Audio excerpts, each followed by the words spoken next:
प्रिय छात्रों, एक प्रयास चैनल पे आप सबका एक बार फिर से स्वागत है। आज मैं आप सबके लिए सितंबर 2021 प्रतियोगिता दर्पण के आर्थिकी, नवीनतम सामान्य ज्ञान एवं खेल कूद परिदृश्य को लेकर के आया हूँ। तो चलिए आइए शुरू करते हैं आर्थिक के साथ में। तो सबसे पहला जो महत्वपूर्ण क्वेश्चन इस आर्थिकी में है वो यह है कि सार्वजनिक उद्यम विभाग जो है वो किस विभाग के अधीन लाया गया है। तो यह वित्त विभाग के अधीन, वित्त मंत्रालय के अधीन लाया गया है और मुख्य उद्देश्य सार्वजनिक उद्यम विभाग का जो है वह है विनिवेश कार्यक्रम को सुविधाजनक बनाने हेतु। डिसइन्वेस्टमेंट का जो प्रोग्राम है गवर्नमेंट का, उसको कैसे सुविधाजनक बनाया जाए, उसके लिए सार्वजनिक उद्यम विभाग को वित्त मंत्रालय के अधीन लाया गया है। एकीकृत बहुउद्देशीय बुनियादी ढांचा विकास निगम की स्थापना अभी हाल ही में हुई है। वो किस केंद्र शासित प्रदेश में की गई है? तो लद्दाख क्षेत्र में इसकी स्थापना की गई है। आईएमएफ ने 2021-22 के लिए भारत में आर्थिक वृद्धि के पूर्वानुमान को 12.5% से घटा करके 9.5%, 9.5% करने का उम्मीद जताया है कि आर्थिक वृद्धि जो है वो जो सेकेंड वेव कोरोना की आई उसकी वजह से 12.5% जो विकास दर हो सकता था भारत का, वो अब घट करके 9.5% के आसपास रहेगा, ऐसा आईएमएफ का कहना है।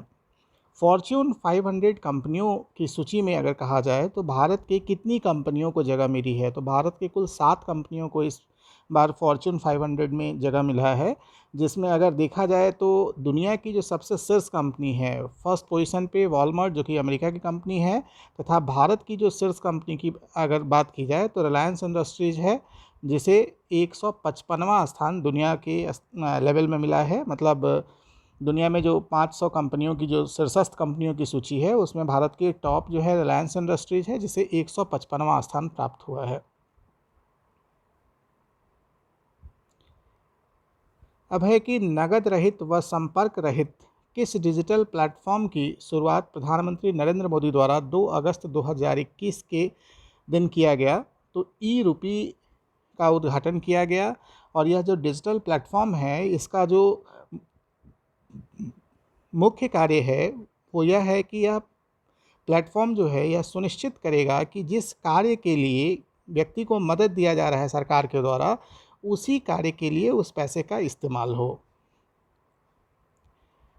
प्रमुख बैंकिंग दरों की भी घोषणाएं कर दी गई हैं, जिसमें जो पूर्ववत दरें थी उसी को इस बार भी रखा गया है। लेटेस्ट जो बैंकिंग रेट्स आया है आरबीआई द्वारा, जिसमें रेपो रेट को 4%, रिवर्स रेपो रेट को 3.35%, बैंक रेट को 4.25%, सीमांत अस्थायी सुविधा दर को 4.25%, नगद आरक्षण अनुपात को 4% व सांविधिक तरलता अनुपात को 18% पे रखा गया है।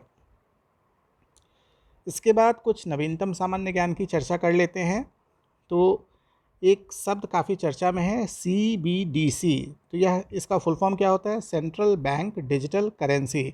अनेक तरह के लेन देन करने के लिए कुछ देशों की जो सेंट्रल बैंक्स होते हैं उनके द्वारा स्वयं की डिजिटल करेंसी जो है जारी किया गया है। तो इन्हीं डिजिटल करेंसीज के माध्यम से सेंट्रल बैंक्स द्वारा जो है लेन देन किया जा रहा है, जिसे शॉर्ट फॉर्म में सीबीडीसी कहा जाता है, सेंट्रल बैंक डिजिटल करेंसी।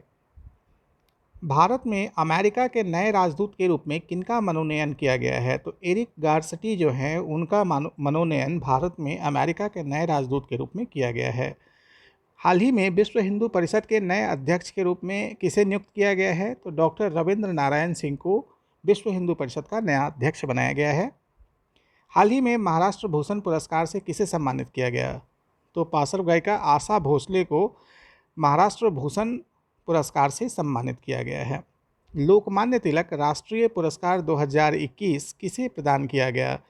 तो लोकमान्य तिलक राष्ट्रीय पुरस्कार 2021 का सीरम इंस्टीट्यूट ऑफ इंडिया के चेयरमैन साइरस पूनावाला को प्रदान किया गया है।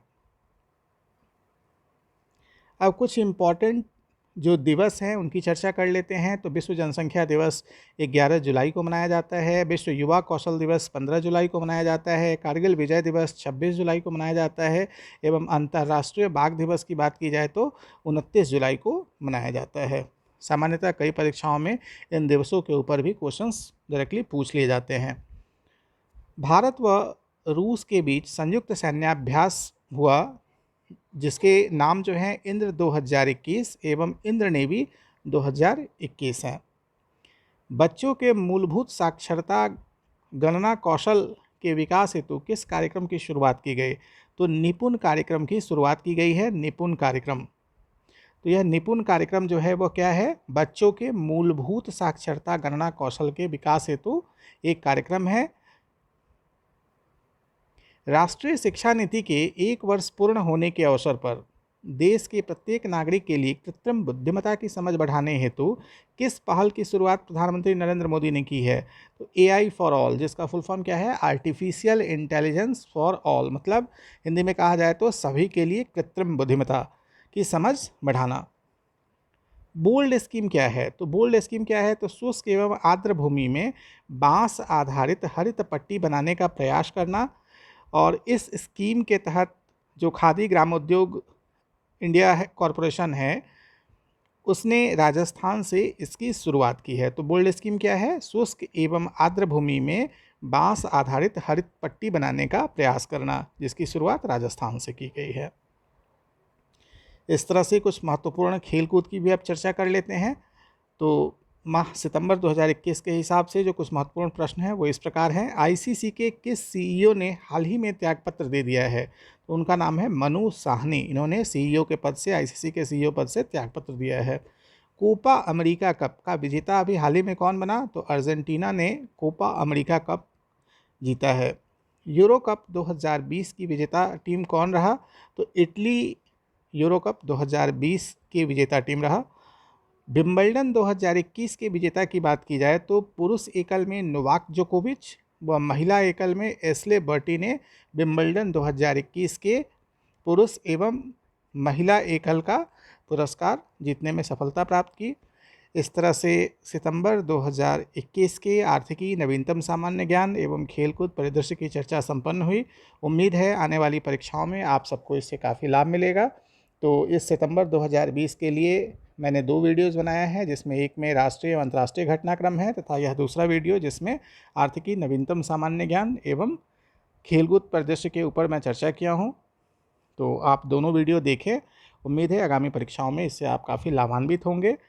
और अगर आपको यह वीडियो पसंद आए तो अपने दोस्तों के बीच में ज़्यादा से ज़्यादा शेयर करें। एक प्रयास चैनल देखने के लिए धन्यवाद। मिलते हैं नेक्स्ट मंथ के अक्टूबर 2021 के प्रतियोगिता दर्पण में। तब तक के लिए आप सब लोग सितंबर 2021 के इन तथ्यों को याद करें। धन्यवाद।